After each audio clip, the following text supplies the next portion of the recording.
जय श्री राम। ब्रह्मा पुराण की जय। भगवान सूर्य की महिमा।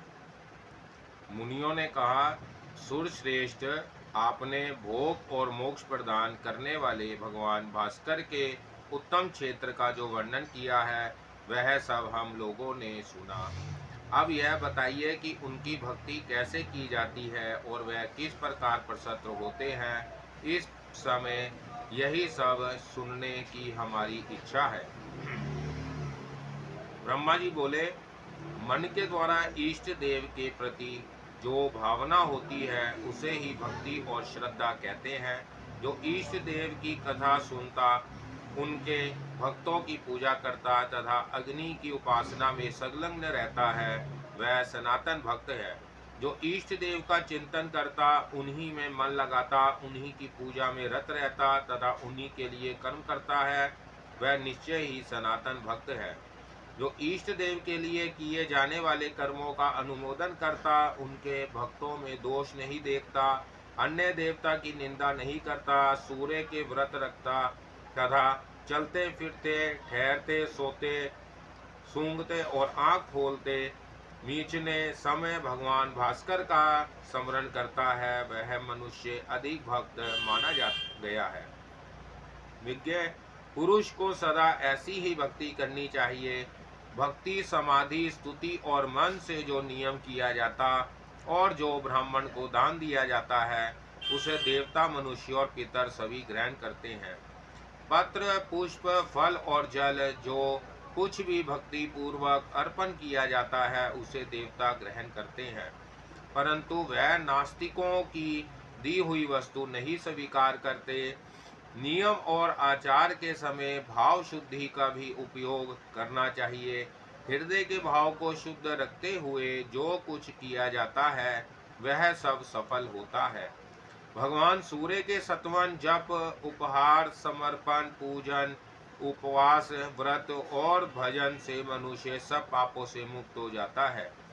जो पृथ्वी पर मस्तक रखकर भगवान सूर्य को नमस्कार करता है, वह तत्काल सब पापों से छूट जाता है। इसमें तनिक भी संदेह नहीं है। जो मनुष्य भक्ति पूर्वक सूर्य देव की प्रदक्षिणा करता है, उसके द्वारा सातों दीपों सहित पृथ्वी की परिक्रमा हो जाती है। जो सूर्य देव को अपने हृदय में धारण करके केवल आकाश की प्रदक्षिणा करता है, उसके द्वारा निश्चय ही संपूर्ण देवताओं की परिक्रमा हो जाती है। जो छठी या सप्तमी को एक समय भोजन करके नियम और व्रत का पालन करते हुए सूर्य देव का भक्ति पूर्वक पूजन करता है, उसे अश्वमेध यज्ञ का फल मिलता है। जो छठी अथवा सप्तमी को दिन रात उपवास करके भगवान भास्कर का पूजन करता है, वह परम गति प्राप्त होता है। जब शुक्ल पक्ष की सप्तमी को रविवार हो, उस दिन विजया सप्तमी होती है। इसमें दिया हुआ दान महान फल देता है। विजया सप्तमी को किया हुआ स्नान, दान, जप, होम, उपवास सब कुछ बड़े बड़े पातकों का नाश करने वाला है। जो मनुष्य रविवार के दिन श्राद्ध करते और महातेजस्वी सूर्य का यजन करते हैं, उन्हें अभिष्ट फल की प्राप्ति होती है। जिनमें समस्त धार्मिक कार्य सदा भगवान सूर्य के उद्देश्य से होते हैं, उनके कुल में कोई दरिद्र अथवा रोगी नहीं होता। जो सदैव लाल अथवा पीली मिट्टी से भगवान सूर्य के मंदिर को लीपता है, उसे मनोवांछित फल की प्राप्ति होती है। जो निराहार रहकर भांति भांति के सुगंधित पुष्पों द्वारा सूर्य देव का पूजन करता है, उसे अभिष्ट फल की प्राप्ति होती है। जो घी अथवा तिल के तेल से दीपक जलाकर भगवान सूर्य की पूजा करता है, वह कभी अंधा नहीं होता। दीप दान करने वाला मनुष्य सदा ज्ञान के प्रकाश से प्रकाशित रहता है।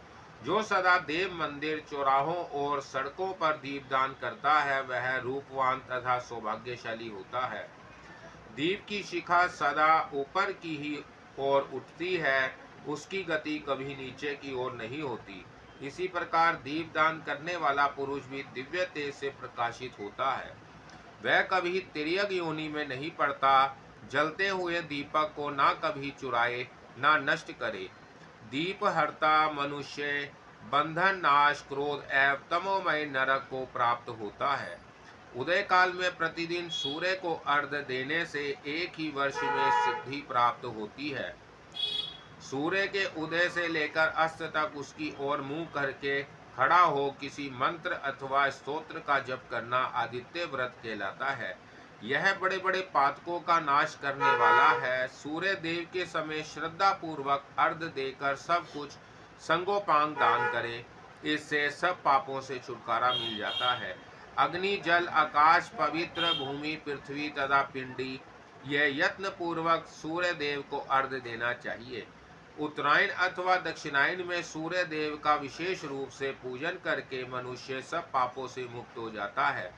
इस प्रकार जो मानव प्रत्येक वेला में अथवा कुवेला में भी भक्ति पूर्वक श्री सूर्य देव का पूजन करता है, वह उन्हीं के लोक में प्रतिष्ठित होता है। जो तीर्थ में पवित्र हो भगवान सूर्य को स्नान कराने के लिए एकाग्रता पूर्वक जल भर कर लाता है, वह परम गति को प्राप्त होता है। छत्र ध्वजा चदोवा पातका और चवर आदि वस्तुएं सूर्य देव को श्रद्धा पूर्वक समर्पित करके मनुष्य अभिष्ट गति को प्राप्त होता है। मनुष्य जो जो पदार्थ भगवान सूर्य को भक्ति पूर्वक अर्पित करता है, उसे वह लाख गुना करके उस पुरुष को देते हैं। भगवान सूर्य की कृपा से मानसिक वाचिक तथा शारीरिक समस्त पाप नष्ट हो जाते हैं। सूर्य देव के एक दिन के पूजन से भी जो फल प्राप्त होता है, वह शास्त्रोक्त दक्षिणा से युक्त सैकड़ों यज्ञों के अनुष्ठान से भी नहीं मिलता। मुनियों ने कहा, जगतपति भगवान सूर्य का यह अद्भुत महत्वमय हमने सुन लिया। अब पुनः हम जो कुछ पूछते हैं उसे बतलाइए। गृहस्थ ब्रह्मचारी वानप्रस्थ और सन्यासी जो भी मोक्ष प्राप्त करना चाहे, उसे किस देवता का पूजन करना चाहिए, कैसे उसे अक्षय स्वर्ग की प्राप्ति होगी, किस उपाय से वह उत्तम मोक्ष का भागी होगा, तथा वह किस साधन का अनुष्ठान करे जिससे स्वर्ग में जाने पर उसे पुनः नीचे ना गिरना पड़े। ब्रह्मा जी बोले, द्विजवरों, भगवान सूर्य उदय होते ही अपनी किरणों से संसार का अंधकार दूर कर देते हैं, अतः उनसे बढ़कर दूसरा कोई देवता नहीं है। वह आदि अंत से रहित सनातन पुरुष एवं अविनाशी है तथा अपनी किरणों से प्रचंड रूप धारण कर तीनों लोकों को ताप देते हैं। संपूर्ण देवता इन्हीं के स्वरूप है। यह तपने वालों में श्रेष्ठ संपूर्ण जगत के स्वामी, साक्षी तथा पालक है। यह ही बारंबार जीवों की सृष्टि और संहार करते हैं तथा यह ही अपनी किरणों से प्रकाशित होते, तपते और वर्षा करते हैं। यह धाता विधाता संपूर्ण भूतों के आदि कारण और सब जीवों को उत्पन्न करने वाले हैं। यह कभी क्षीण नहीं होते, इनका मंडल सदा अक्षय बना रहता है। यह पितरों के भी पिता और देवताओं के भी देवता है। इनका स्थान ध्रुव माना गया है, जहाँ से फिर नीचे नहीं गिरना पड़ता। सृष्टि के समय संपूर्ण जगत सूर्य से ही उत्पन्न होता है और प्रलय के समय अत्यंत तेजस्वी भगवान भास्कर में ही उसका लय होता है। असंख्य योगी जन अपने कलेवर का परित्याग करके वायु स्वरूप हो तेजो राशि भगवान सूर्य में ही प्रवेश करते हैं। राजा जनक आदि ग्रस्त योगी, वालखिल्या आदि ब्रह्मावादी, महर्षि व्यास आदि वानप्रस्थ ऋषियों तथा कितने ही सन्यासी योग का आश्रय ले सूर्य मंडल में प्रवेश कर चुके हैं। व्यासपुत्र श्रीमान शुकदेव जी भी योग धर्म प्राप्त करने के अनंतर सूर्य की किरणों में पहुंचकर ही मोक्ष पद में स्थित हुए। इसलिए आप सब लोग सदा भगवान सूर्य की आराधना करें, क्योंकि वह संपूर्ण जगत के माता पिता और गुरु हैं। अव्यक्त परमात्मा समस्त प्रजापतियों और नाना प्रकार की प्रजाओं की सृष्टि करके अपने को बाहर रूपों में विभक्त करके आदित्य रूप से प्रकट होते हैं। इंद्र धाता, पर्जन्य, त्वष्टा, पूषा, अरमा, भव, विवस्वान, विष्णु, अंशुमान, वरुण और मित्र, इन 12 मूर्तियों द्वारा परमात्मा सूर्य ने संपूर्ण जगत को व्यापक कर रखा है। भगवान आदित्य की जो प्रथम मूर्ति है उसका नाम इंद्र है। वह देवराज के पद पर प्रतिष्ठित है। वह देव शत्रुओं का नाश करने वाली मूर्ति है। भगवान के दूसरे विग्रह का नाम धाता है। जो प्रजापति के पद पर स्थित हो नाना प्रकार के प्रजावर्ग की सृष्टि करते हैं। सूर्य देव की तीसरी मूर्ति परजन्य के नाम से विख्यात है, जो बादलों में स्थित हो अपनी किरणों द्वारा वर्षा करती है। उनके चतुर्थ विग्रह को त्वष्टा कहते हैं। त्वष्टा संपूर्ण वनस्पतियों और औषधियों में स्थित रहते हैं। उनकी पांचवी मूर्ति पूषा के नाम से प्रसिद्ध है, जो अन्न में स्थित हो सर्वदा प्रजाजनों की पुष्टि करती है। सूर्य की जो छठी मूर्ति है उसका नाम अरिमा बताया गया है। वह वायु के सहारे संपूर्ण देवताओं में स्थित रहती है। भानु का सातवां विग्रह भग के नाम से विख्यात है। वह ऐश्वर्य तथा देहधारियों के शरीर में स्थित होता है। सूर्य देव की आठवीं मूर्ति विवस्वान कहलाती है। वह अग्नि में स्थित हो जीवों के खाए हुए अत्र को पचाती है। उनकी नवी मूर्ति विष्णु के नाम से विख्यात है, जो सदा देव शत्रुओं का नाश करने के लिए अवतार लेती है। सूर्य की 10वीं मूर्ति का नाम अंशुमान है, जो वायु के प्रतिष्ठित होकर समस्त प्रजा को आनंद प्रदान करती है। सूर्य का 11वां स्वरूप वरुण के नाम से प्रसिद्ध है, जो सदा जल में स्थित होकर प्रजा का पोषण करता है। भानु के 12वें विग्रह का नाम मित्र है, जिसने संपूर्ण लोगों का हित करने के लिए चंद्र नदी के तट पर स्थित होकर तपस्या की। परमात्मा सूर्य देव ने इन 12 मूर्तियों के द्वारा संपूर्ण जगत को व्यापक कर रखा है।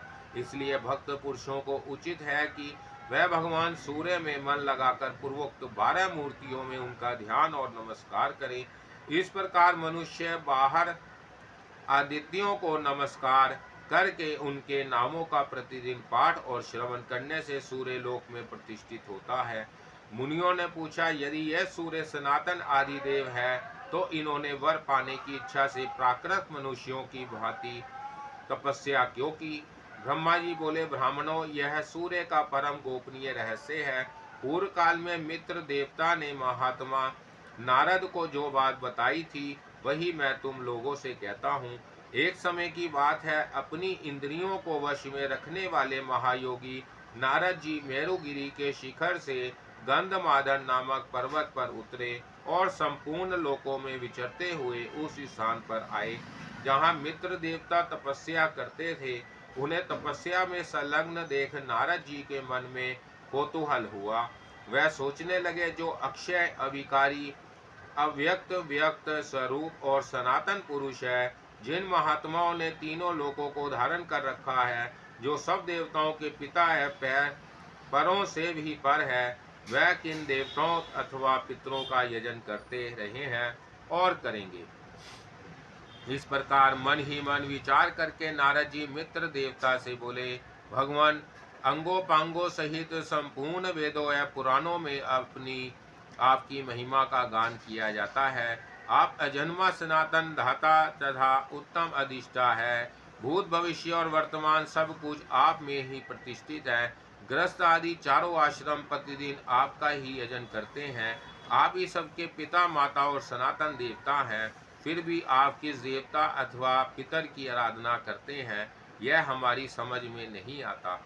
मित्र ने कहा, ब्राह्मण, यह परम गोपनीय सनातन रहस्य कहने योग्य तो नहीं है, परंतु आप भक्त हैं, इसलिए आपके सामने मैं उसका यथावत वर्णन करता हूँ। वह जो सूक्ष्म अविज्ञेय अव्यक्त अचल ध्रुव इंद्रिया रहित इंद्रियों के विषयों से रहित तथा संपूर्ण भूतों से पृथक है, वही समस्त जीवों का अंतरात्मा है। उसी को क्षेत्रज्ञ भी कहते हैं। वह तीनों गुणों से भित्र पुरुष कहा गया है। उसी का नाम भगवान हिरण्यगर्भ है। वह संपूर्ण विश्व का आत्मा, सर्व संस्कारी और अक्षर अविनाशी माना गया है। उसने इस एकात्मा त्रिलोकी को अपने आत्मा के द्वारा धारण कर रखा है। वह स्वयं शरीर से रहित है, किंतु समस्त शरीरों में निवास करता है। शरीर में रहते हुए भी वह उसके कर्मों में लिप्त नहीं होता। वह मेरा, तुम्हारा तथा अन्य जितने भी देहधारी हैं उनका भी आत्मा है। सबका साक्षी है, कोई भी उसका ग्रहण नहीं कर सकता। वह सगुण निर्गुण विश्व रूप तथा ज्ञानगाम्य माना गया है। उसके सब और हाथ पैर हैं और सब और नेत्र, सिर और मुख है। तथा सब और कान है, वह संसार में सबको व्यापक करके स्थित है। संपूर्ण मस्तक उसके मस्तक, संपूर्ण भुजाएं उसकी भुजा, संपूर्ण पैर उसके पैर, संपूर्ण नेत्र उसके नेत्र एवं संपूर्ण नसिकाएं उसकी नसिका है। वह स्वेच्छाचारी है और अकेला ही संपूर्ण क्षेत्र में सुखपूर्वक विचरता है। जहाँ जितने शरीर हैं वह सभी क्षेत्र कहलाते हैं। उन सबको वह योगात्मा जानता है, इसलिए क्षेत्रज्ञ कहलाता है। अव्यक्त पूर्व में शयन करता है, अतः उसे पुरुष कहते हैं। विश्व का अर्थ बहुविध, वह परमात्मा सर्वथा बतलाया जाता है, इसलिए बहुविध रूप होने के कारण वह विश्व रूप माना गया है। एकमात्र वही महान है और एकमात्र वही पुरुष कहलाता है, अतः वह एकमात्र सनातन परमात्मा ही महापुरुष नाम धारण करता है। वह परमात्मा स्वयं ही अपने आप को 100,000 लाख और करोड़ों रूपों में प्रकट कर लेता है। जैसे आकाश से गिरा हुआ जल भूमि के रस विशेष से दूसरे स्वाद का हो जाता है, उसी प्रकार गुणमय रस के स्पर्श संपर्क से वह परमात्मा अनेक रूप प्रतीत होने लगता है। जैसे एक ही वायु समस्त शरीरों में 5 रूपों में स्थित है, उसी प्रकार आत्मा की भी एकता और अनेकता मानी गई है। जैसे अग्नि दूरे स्थान की विशेषता से अन्य नाम धारण करती है, उसी प्रकार वह परमात्मा ब्रह्मा आदि के रूपों में भिन्न भिन्न नाम धारण करता है। जैसे एक दीप हजारों दीपों को प्रकट करता है, वैसे ही वह एक ही परमात्मा हजारों रूपों को उत्पन्न करता है। संसार में जो चराचर भूत है वह नित्य नहीं है, परंतु वह परमात्मा अक्षय, अप्रमेय तथा सर्वव्यापी कहा जाता है। वह ब्रह्मा सद सत स्वरूप है। लोक में देव कार्य तथा पितृ कार्य के अवसर पर उसी की पूजा होती है। उससे बढ़कर दूसरा कोई देवता या पितर नहीं है। उसका ज्ञान अपने आत्मा के द्वारा होता है, अतः मैं उसी सर्वात्मा का पूजन करता हूँ। देवेश्वर स्वर्ग में भी जो जीव उस परमेश्वर को नमस्कार करते हैं, वह उसी के द्वारा दिए हुए अविष्ट गति को प्राप्त होते हैं। देवता और अपने आश्रमों में स्थित मनुष्य भक्ति पूर्वक सबके आदिभूत उस परमात्मा का पूजन करते हैं और वह उन्हें सद्गति प्रदान करते हैं। वह सर्वात्मा, सर्वगत और निर्गुण कहलाते हैं। वह भगवान को ऐसा मानकर अपने ज्ञान के अनुसार उनका पूजन करता हूँ। नारद जी, यह गोपनीय उपदेश मैंने अपनी भक्ति के कारण आपको बतलाया है। आपने भी इस उत्तम रहस्य को भली भांति समझ लिया। देवता, मुनि और पुराण सभी उस परमात्मा को वरदायक मानते हैं और इसी भाव से सब लोग भगवान दिवाकर का पूजन करते हैं। ब्रह्मा जी कहते हैं, इस प्रकार मित्र देवता ने पूर्व काल में नारद जी को यह उपदेश दिया था। भानु के उपदेश को मैंने भी आप लोगों से कह सुनाया। जो सूर्य का भक्त ना हो उसे इसका उपदेश नहीं देना चाहिए। जो मनुष्य प्रतिदिन इस प्रसंग को सुनता और जो सुनता सुनाता है, वह निसंदेह भगवान सूर्य में प्रवेश करता है। आरंभ से ही इस कथा को सुनकर रोगी मनुष्य रोग से मुक्त हो जाता है और जिज्ञासी को उत्तम ज्ञान एवं अभिष्ट गति की प्राप्ति होती है। मुनियों, जो इसका पाठ करता है वह जिस जिस वस्तु की कामना करता है उसे निश्चय ही प्राप्त कर लेता है। जय श्री राम। सूर्य भगवान की जय। ब्रह्मा पुराण की जय। सूर्य की महिमा तथा आदित्य के गर्भ से उनके अवतार का वर्णन। ब्रह्मा जी कहते हैं, भगवान सूर्य सबके आत्म संपूर्ण लोकों के ईश्वर, देवताओं के भी देवता और प्रजापति हैं। वह ही तीनों लोकों की जड़ है, परम देवता है। अग्नि में विधि पूर्वक डाली हुई आहुति सूर्य के पास ही पहुँचती है। सूर्य से वृष्टि होती, वृष्टि से अन्न पैदा होता और अन्न से प्रजा जीवन निर्वाह करती है। क्षण मुहूर्त, दिन रात, पक्ष, मास, संवत्सर, ऋतु और युग, इनकी काल संख्या सूर्य के बिना नहीं हो सकती। काल का ज्ञान हुए बिना ना कोई नियम चल सकता है और ना अग्निहोत्र आदि ही हो सकते हैं। सूर्य के बिना ऋतुओं का विभाग भी नहीं होगा और उसके बिना वृक्षों में फल और फूल कैसे लग सकते हैं, खेती कैसे पक सकती है और नाना प्रकार के अत्र कैसे उत्पन्न हो सकते हैं। उस दशा में स्वर्ग लोक तथा भूलोक में जीवों के व्यवहार का भी लोप हो जाएगा। आदित्य, सविता, सूर्य, महीर, अर्क, प्रभाकर, मार्तंड, भास्कर, भानु, चित्र भानु, दिवाकर तथा रवि, इन 12 सामान्य नामों के द्वारा भगवान सूर्य का ही बोध होता है। विष्णु, धाता, भग, पूषा, मित्र, इंद्र, वरुण, अरिमा, विवस्वान, अंशुमान, त्वष्टा तथा पर्जन्य, ये 12 सूर्य पृथक पृथक माने गए हैं।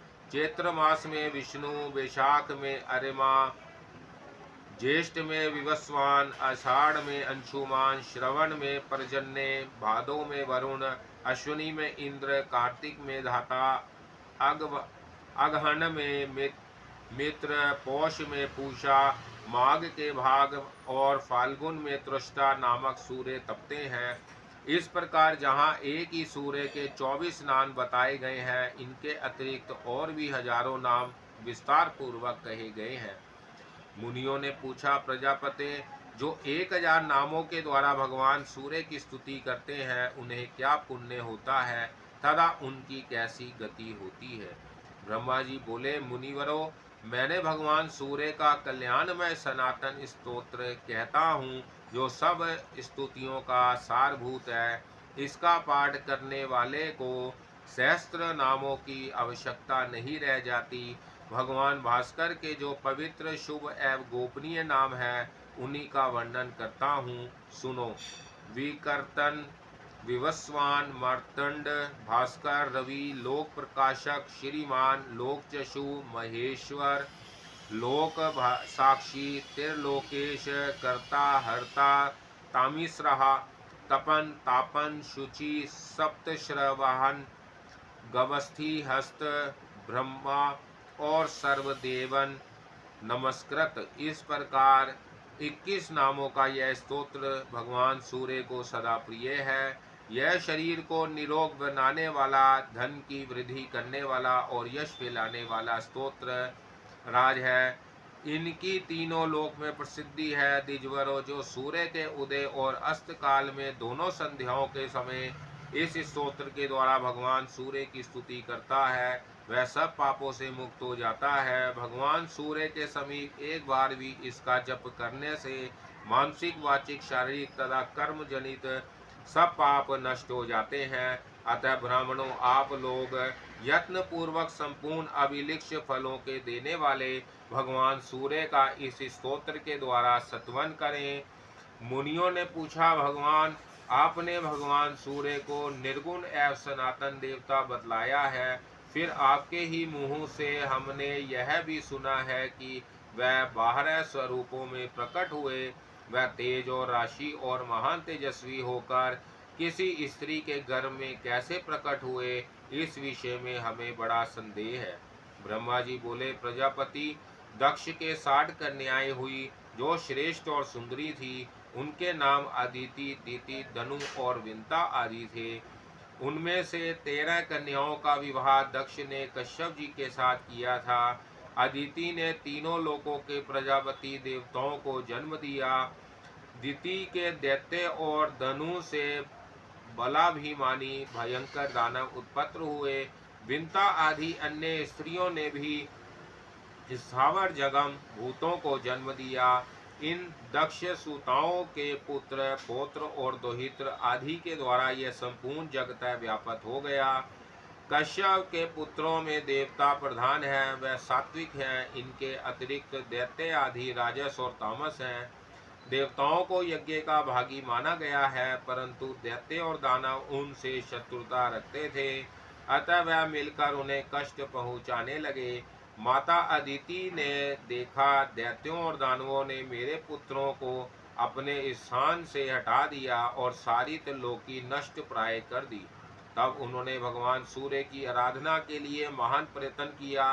वह नियमित आहार करके कठोर नियम का पालन करती हुई एकाग्रचित होकर आकाश में स्थित तेजो राशि भगवान भास्कर का स्तवन करने लगी। अदिति बोली, भगवान, आप अत्यंत सूक्ष्म, परम पवित्र और अनुपम तेज धारण करते हैं। तेजस्वियों का ईश्वर, तेज के आधार तथा सनातन देवता हैं। आपको नमस्कार है। गोपते, जगत का उपकार करने के लिए मैं आपकी स्तुति आपसे प्रार्थना करती हूँ। प्रचंड रूप धारण करते समय आपकी जैसी आकृति होती है उसको मैं प्रणाम करती हूँ। क्रमशः 8 मास तक पृथ्वी के जल रूप रस को ग्रहण करने के लिए आप जिस अत्यंत तीव्र रूप को धारण करते हैं उसे मैं प्रणाम करती हूँ। आपका वह स्वरूप अग्नि और सोम से संयुक्त होता है। आप गुणात्मा को नमस्कार है। विवाहवशो आपको रूप ऋषिक यजूष और साम की एकता से त्रैसंज्ञक इस विश्व के रूप में तपता है उसको नमस्कार है। सनातन उससे भी परे जो ओम नाम से प्रतिपादित स्थूल एवं सूक्ष्म रूप निर्मल स्वरूप है उसको मेरा प्रणाम है। ब्रह्मा जी कहते हैं, इस प्रकार बहुत दिनों तक आराधना करने पर भगवान सूर्य ने दक्ष कन्या अदिति को अपने तेजोमय स्वरूप का प्रत्यक्ष दर्शन कराया। अदिति बोली, जगत के आदि कारण भगवान सूर्य आप मुझ पर प्रसन्न हो। गोपते, मैं आपको भली भांति देख नहीं पाती। दिवाकर, आप ऐसी कृपा करें जिससे मुझे आपके रूप का भली भांति दर्शन हो सके। भक्तों पर दया करने वाले प्रभु, मेरे पुत्र आपके भक्त हैं, आप उन पर कृपा करें। तब भगवान भास्कर ने अपने सामने पड़ी हुई देवी को स्पष्ट दर्शन देकर कहा, देवी, आपकी जो इच्छा हो उसके अनुसार मुझसे कोई एक वर मांग ले। अदिति बोली, देव, आप प्रसन्न हो। अधिक बलवान दैत्यों और दानवों ने मेरे पुत्रों के हाथ से त्रिलोकी का राज्य और यज्ञ भाग छीन लिए हैं। गोपते, उन्हीं के लिए आप मेरे ऊपर कृपा करें। आपने वंश से मेरे पुत्रों के भाई होकर आप उनके शत्रुओं का नाश करें। भगवान सूर्य ने कहा, देवी, मैं अपने हजारवें अंश से तुम्हारे गर्भ का बालक होकर प्रकट होऊंगा और तुम्हारे पुत्र के शत्रुओं का नाश करूंगा। यूं कहकर भगवान भास्कर अंतर्धान हो गए और देवी अदिति भी अपना समस्त मनोरथ सिद्ध हो जाने के कारण तपस्या में निरत हो गई। तत्पश्चात वर्ष के अंत में देव माता अदिति की इच्छा पूर्ण करने के लिए भगवान सविता ने उनके गर्भ में निवास किया। उस समय देवी अदिति यह सोचकर कि मैं पवित्रता पूर्वक ही इस दिव्य गर्भ को धारण करूंगी, एकाग्रचित होकर कृच्छ और चंद्रायण आदि व्रतों का पालन करने लगी। उनका यह कठोर नियम देखकर कश्यप जी ने कुछ कुपित होकर कहा, तू नित्य उपवास करके गर्भ के बच्चे को क्यों मारे डालती है। तब वह भी रुष्ट होकर बोली, देखिए, यह रहा गर्भ का बच्चा, मैंने इसे नहीं मारा है, यही अपने शत्रुओं का मारने वाला होगा। यो कहकर देव माता ने उसी समय उस गर्भ का प्रसव किया। वह उदयकालीन सूर्य के समान तेजस्वी अंडाकार गर्भ सहसा प्रकाशित हो उठा। उसे देखकर कश्यप जी ने वैदिक वाणी के द्वारा आदर पूर्वक उसका स्तवन किया। स्तुति करने पर उस गर्भ से बालक प्रकट हो गया। उसके श्री अंगों की आभा पद्मपत्र के समान श्याम थी। उसका तेज संपूर्ण दिशाओं में व्याप्त हो गया। इसी समय अंतरिक्ष से कश्यप मुनि को संबोधित करके सजल मेघ के समान गंभीर स्वर में आकाशवाणी हुई, मुने, तुमने अदिति से कहा था, तवया मरीतम अंडज, तूने गर्भ के बच्चे को मार डाला, इसलिए तुम्हारा यह पुत्र मार्तंड के नाम से विख्यात होगा और यज्ञ भाग का अपहरण करने वाले अपने शत्रुभूत असुरों का संहार करेगा। यह आकाशवाणी सुनकर देवताओं को बड़ा हर्ष हुआ और दानव हतोत्साह हो गए। तत्पश्चात देवताओं सहित इंद्र ने दैत्यों को युद्ध के लिए ललकारा।